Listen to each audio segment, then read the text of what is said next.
Olá, mais uma vez, aula de número 15, habitação do Espírito Santo. E a parte referente a essa porção, bem como seu texto, estão aí avançados. Para a introdução, eu digo que o batismo com o Espírito Santo, ele também é conhecido como recebimento do dom do Espírito Santo. Ou seja, quando alguém crê e recebe Jesus como seu Salvador, ele é feito filho de Deus por adoção. E o Espírito passa então a ser o selo de sua salvação. É esse Espírito que aplica às pessoas de maneira eficaz a obra redentora de Cristo para a salvação delas.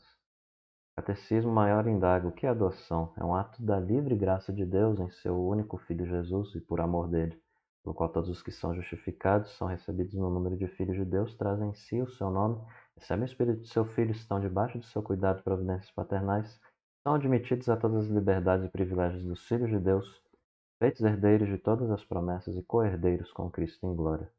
Então não podemos afirmar com toda certeza quando é que o Espírito entra na vida de uma pessoa no momento preciso.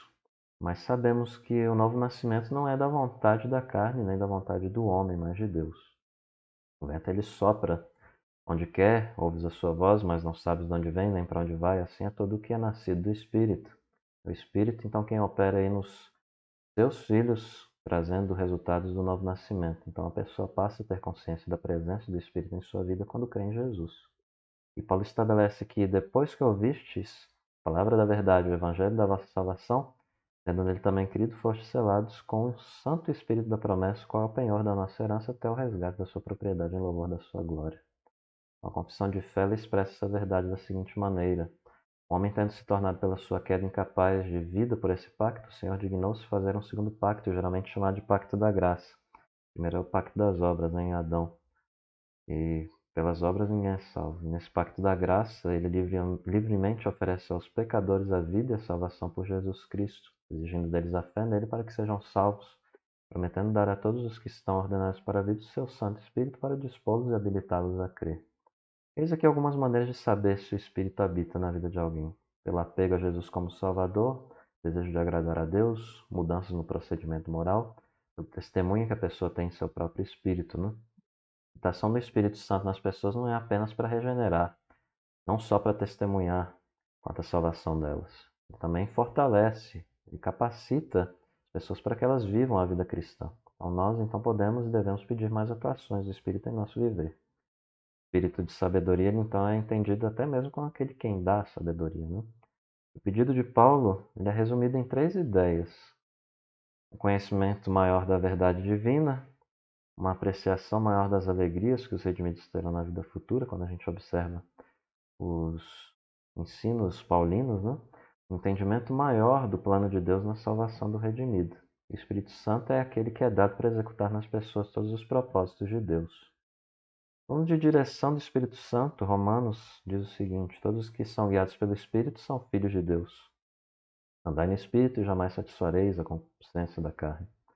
E o que é santificação? Está obviamente associado a isso, né? Um dos motivos do andar no Espírito é a santificação, que é a obra da graça de Deus pela qual os que Deus escolheu antes da fundação do mundo para serem santos são nesta vida, pela poderosa operação do seu Espírito e aplicação da morte e ressurreição de Cristo, plenamente renovados segundo a imagem de Deus, tendo as sementes do arrependimento que conduz à vida e de todas as outras graças salvíficas implantadas em seus corações, e tendo essas graças de tal forma dinamizadas, aumentadas e fortalecidas, eles morrem cada vez mais para o pecado e ressuscitam para a novidade de vida.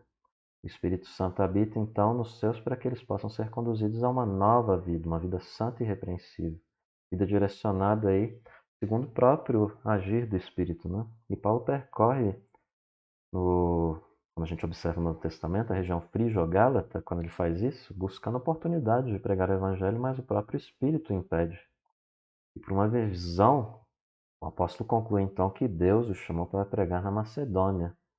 E diante disso eu destaco que nós precisamos cultivar a sensibilidade espiritual para discernirmos a direção do Espírito Santo. Fala por meio da Escritura. Então, para sabermos qual é a vontade de Deus, de Jesus e do Espírito, precisamos da direção na Bíblia. E na controvérsia quanto à circuncisão, o Concílio de Jerusalém não buscou uma revelação resoluta ou coisa do tipo, né? Ele mediu o testemunho dos apóstolos com o ensino da Escritura.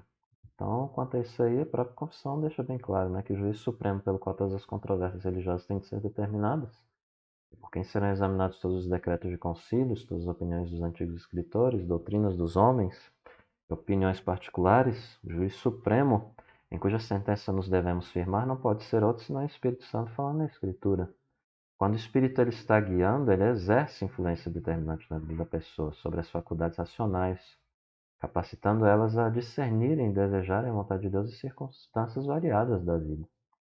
Jesus ele descreve a obra do Espírito Santo da seguinte maneira: quando, porém, vier o Consolador, que eu vos enviarei da parte do Pai, o Espírito da verdade, que dele procede, esse dará testemunho de mim. Então, aí esse texto está mostrando que o Espírito Santo consola, dirige os seus a Jesus. E quando eles olham para ele, eles são confortados pelo conhecimento de 4 verdades fundamentais. Eles têm seus pecados perdoados, se porém andarmos na luz, como ele está na luz, mantemos comunhão uns com os outros, e o sangue de Jesus, seu Filho, nos purifica de todo pecado. Grande bênção, então, de felicidade é pronunciada sobre nós. Por meio dele também, todo que crê é justificado, né? Somos aperfeiçoados em Cristo, apesar das nossas imperfeições. Então, nós somos salvos por Cristo, sendo igreja gloriosa, sem mancha, sem ruga, nem coisa semelhante, mas santa e sem defeito. É o Espírito quem dirige os seus a Cristo. Nele somos aperfeiçoados. Na tribulação e no desespero, o Espírito Santo também fortalece-nos, né? Nos fortalece a reagirmos e confessarmos da seguinte maneira: olharei para o Senhor e esperarei no Deus da minha salvação. Meu Deus me ouvirá. Ainda que eu tenha caído, levantar-me-ei. Se morar nas trevas, o Senhor será a minha luz. E Jesus disse o seguinte: essas coisas vos tenho dito para que tenhais paz em mim. No mundo passais por aflições, mas tende bom ânimo, eu venci o mundo. O Espírito Santo ele dirige o nosso olhar, né, para o autor e consumador da fé, Jesus, o qual, em troca da alegria que lhe estava proposta, suportou a cruz, não fazendo caso da ignomínia, e está sentado à direita do trono de Deus. Então, nós, como povo de Deus, devemos aprender a confessar a seguinte experiência: graças a Deus que nos dá a vitória por meio de nosso Senhor Jesus Cristo. O Espírito Santo também ele sempre aponta a nós para a única fonte de alimento espiritual que pode nos trazer aí, nos saciar, a fonte que Jesus citou quando foi tentado por Satanás, né? Não só de pão viverá o homem, mas de toda palavra que procede da boca de Deus. A doutrina do Espírito, então, ela está, infelizmente, sendo deturpada nos dias atuais. Ao invés de moldar a vida do crente para o pleno conhecimento segundo a imagem daquele que o criou, tem sido usada em muitos movimentos religiosos, ou que se dizem religiosos, né? Ou até mesmo cristãos, para alimentar, na verdade, formas de egoísmo, carnalidade, orgulho e coisas do tipo. Porque quando o Espírito realmente age na vida humana, ele torna as pessoas, na verdade, mais e mais centralizadas em Cristo e conforme a imagem dele. E aí eu trago aqui um texto importante, João 15. Quando, porém, vier o Consolador, que eu vos enviarei da parte do Pai, o Espírito da verdade, que dele procede, esse dará testemunho de mim, e vós também testemunhareis, porque estáis comigo desde o princípio. Então, os cristãos, eles foram escolhidos para serem conformes à imagem de Jesus. E aí eu te indago, o que o Espírito Santo tem feito na sua vida? Você está cada vez mais próximo de Jesus? A Bíblia tem um lugar de destaque na sua vida?